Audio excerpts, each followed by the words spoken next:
Ok les amis, il n'y a pas de discours là-dessus, il n'y a pas de débat. La polygamie est biblique.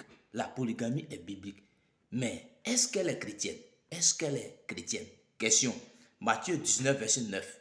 Matthieu 19, verset 9. Jésus dit, mais je vous dis, celui qui répudie sa femme sans motif d'infidélité et qui épouse une autre commet un adultère. Donc, par définition, selon ce verset, un adultère, c'est celui qui répudie sa femme sans motif d'infidélité et qui épouse une autre.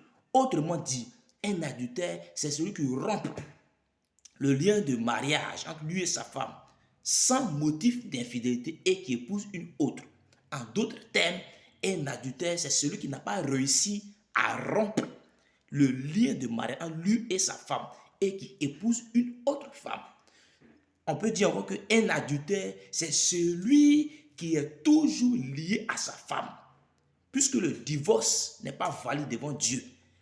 Le motif du divorce est l'infidélité. Il n'y a pas eu infidélité. Donc c'est celui qui est toujours lié à sa femme et qui épouse une autre femme.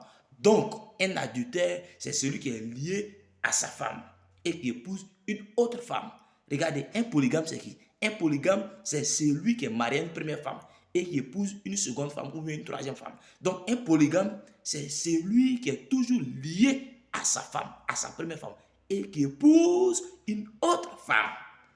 Conclusion, un polygame est un adultère, selon Matthieu 19, verset 9.